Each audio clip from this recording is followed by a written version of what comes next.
9 janvier. Genèse chapitre 18, chapitre 19, chapitre 20. L'Éternel lui apparut parmi les chênes de Mamré, comme il était assis à l'entrée de sa tente pendant la chaleur du jour. Il leva les yeux et regarda. Et voici 3 hommes étaient debout près de lui. Quand il les vit, il courut au-devant d'eux, depuis l'entrée de sa tente, et se prosterna en terre. Et il dit, « Seigneur, si j'ai trouvé grâce à tes yeux, ne passe point, je te prie, loin de ton serviteur. Permettez qu'on apporte un peu d'eau pour vous laver les pieds et reposez-vous sous cet arbre. J'irai prendre un morceau de pain pour fortifier votre cœur.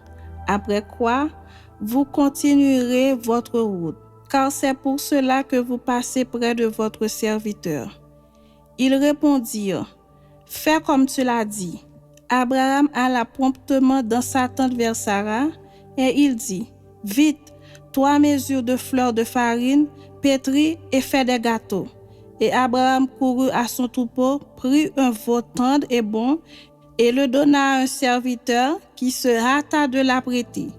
Il prit encore de la crème et du lait avec le veau qu'on avait apprêté, et il les mit devant eux. Il se tint lui-même à leur côté sous l'arbre, et ils mangèrent. Alors ils lui dirent, « Où est Sarah ta femme ?»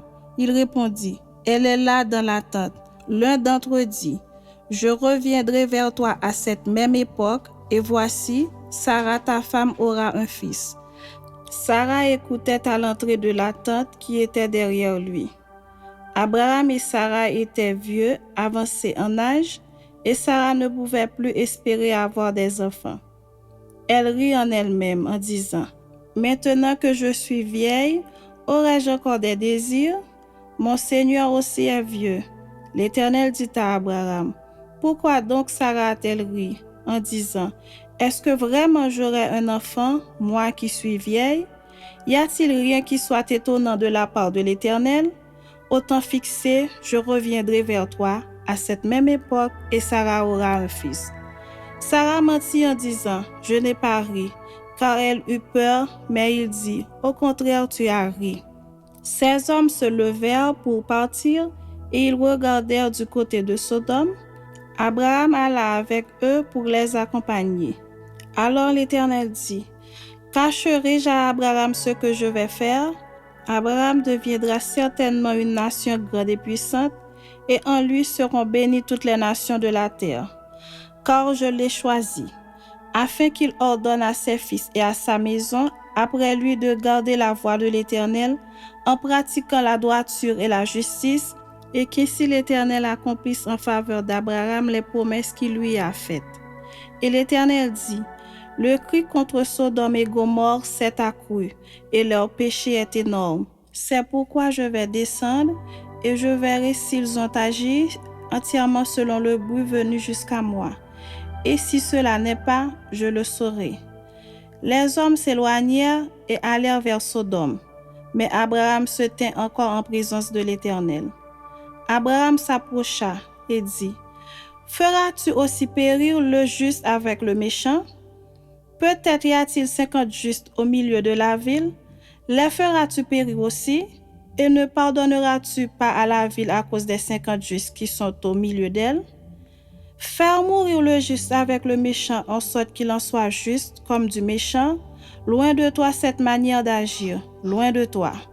Celui qui juge toute la terre n'exercera-t-il pas la justice? » Et l'Éternel dit, « Si je trouve dans Sodome 50 justes au milieu de la ville, je pardonnerai à toute la ville à cause d'eux. » Abraham reprit et dit, « Voici, j'ai osé parler au Seigneur, moi qui ne suis que poudre et cendre.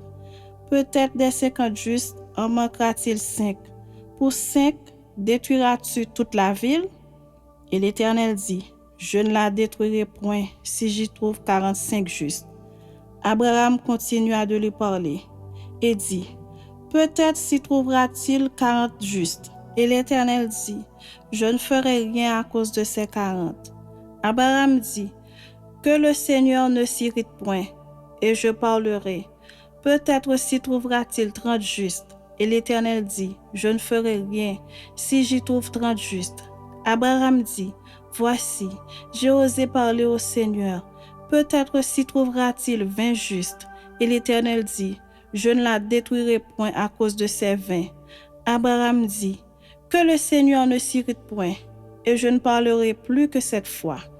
Peut-être s'y trouvera-t-il 10 justes. Et l'Éternel dit, je ne la détruirai point à cause de ces 10 justes. L'Éternel s'en alla lorsqu'il eut achevé de parler à Abraham, et Abraham retourna dans sa demeure. Chapitre 19.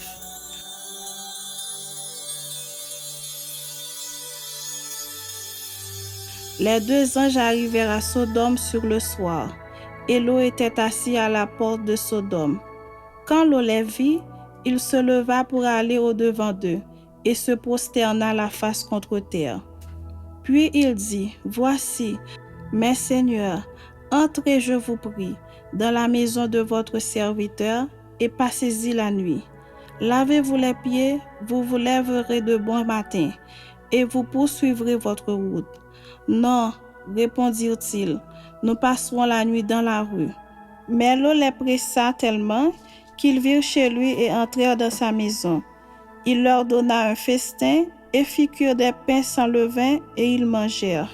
Ils n'étaient pas encore couchés que les gens de la ville, les gens de Sodome, entourèrent la maison.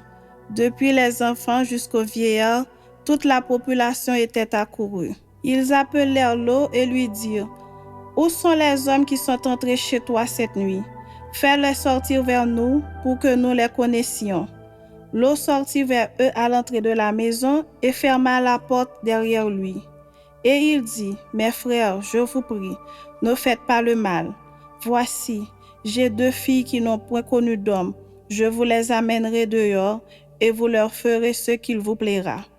Seulement, ne faites rien à ces hommes, puisqu'ils sont venus à l'ombre de mon toit. » Ils dirent, « Retire-toi. » Ils dirent encore, « Celui-ci est venu comme étranger et il veut faire le juge. Eh bien, nous ne te ferons pis qu'à eux. » Et, pressant Lot avec violence, ils s'avancèrent pour briser la porte. Les hommes étendirent la main, firent rentrer Lot vers eux dans la maison et fermèrent la porte. Et ils frappèrent d'aveuglement les gens qui étaient à l'entrée de la maison, depuis le plus petit jusqu'au plus grand, de sorte qu'ils se donnèrent une peine inutile pour trouver la porte. Les hommes dirent à Lot, « Qui as-tu encore ici? Gendre, fils et filles, et tout ce qui t'appartient dans la ville, fais-les sortir de ce lieu, car nous allons détruire ce lieu, parce que le cri contre ses habitants est grand devant l'Éternel. L'Éternel nous a envoyés pour le détruire. » Lot sortit et parla à ses gendres qui avaient pris ses filles. « Levez-vous, dit-il, sortez de ce lieu, car l'Éternel va détruire la ville. » Mais aux yeux de ses gendres, il parut plaisanter.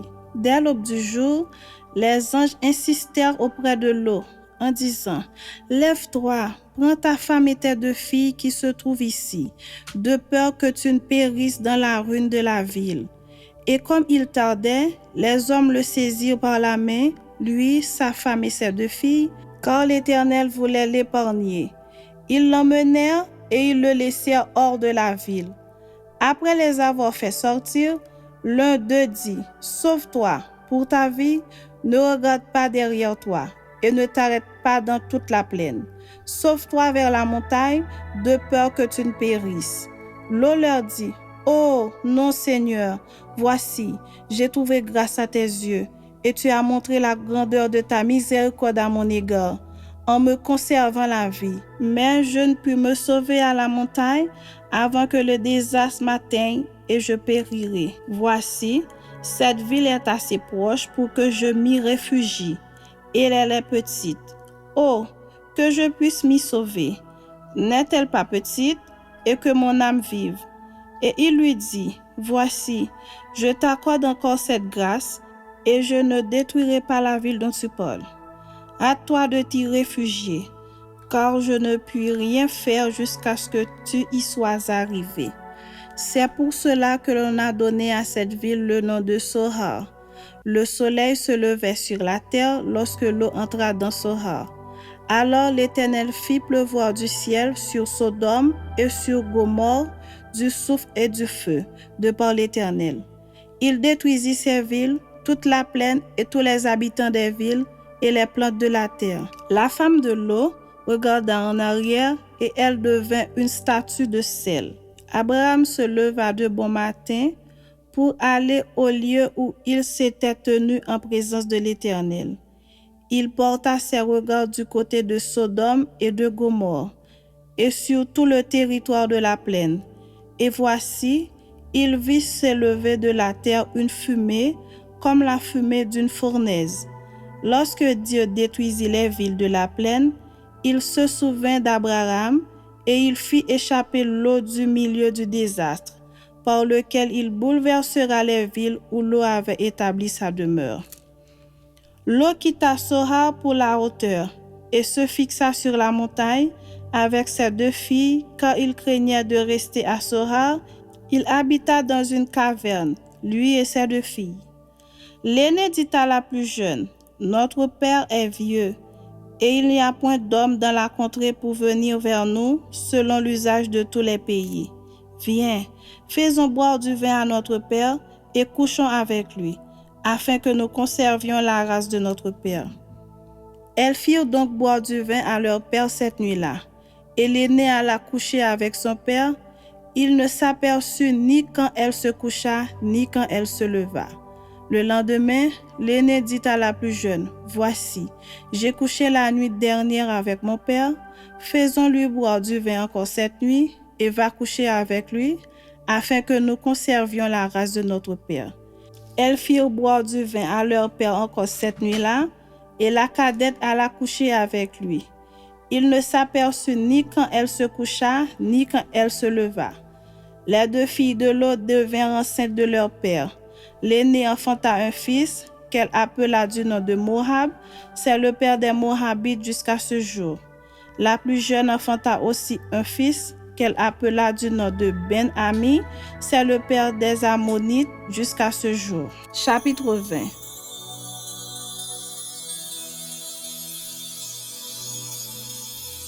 Abraham partit de là pour la contrée du Midi. Il s'établit entre Kadès et Shur et fit un séjour à Guérar. Abraham disait de Sarah, sa femme, « C'est ma sœur. » Abimelech, roi de Guérar, fit enlever Sarah. Alors Dieu apparut en songe à Abimelech pendant la nuit et lui dit, « Voici, tu vas mourir à cause de la femme que tu as enlevée, car elle a un mari. » Abimelech, qui ne s'était point approché d'elle, répondit, « Seigneur, ferais-tu périr même une nation juste? Ne m'a-t-il pas dit, c'est ma sœur? Et elle-même n'a-t-elle pas dit, c'est mon frère? J'ai agi avec un cœur pur et avec des mains innocentes. » Dieu lui dit en songe, « Je sais que tu as agi avec un cœur pur, aussi t'ai-je empêché de pécher contre moi. C'est pourquoi je n'ai pas permis que tu la touchasses. Maintenant, rends la femme de cet homme, car il est prophète, il priera pour toi et tu vivras. Mais si tu ne la rends pas, sache que tu mourras, toi et tout ce qui t'appartient. » Abimelech se leva de bon matin, il appela tous ses serviteurs et leur apporta toutes ces choses. Et ces gens furent saisis d'une grande frayeur. Abimelech appela aussi Abraham et lui dit, « Qu'est-ce que tu nous as fait? Et en quoi t'ai-je offensé que tu aies fait venir sur moi et sur mon royaume un si grand péché? Tu as commis à mon égard des actes qui ne doivent pas se commettre. » Et Abimelech dit à Abraham, « Quelle intention avais-tu pour agir de la sorte? » Abraham répondit, « Je me disais qu'il n'y avait sans doute aucune crainte de Dieu dans ce pays et que l'on me tuerait à cause de ma femme. De plus, il est vrai qu'elle est ma sœur, fille de mon père, seulement elle n'est pas fille de ma mère, et elle est devenue ma femme. Lorsque Dieu me fit errer loin de la maison de mon père, je dis à Sarah, « Voici la grâce que tu me feras. Dans tous les lieux où nous irons, dis de moi, c'est mon frère. » Abimelech prit des brebis et des bœufs, des serviteurs et des servantes, et il les donna à Abraham, et il lui rendit Sarah sa femme. Abimelech dit, « Voici, Mon pays est devant toi, demeure où il te plaira.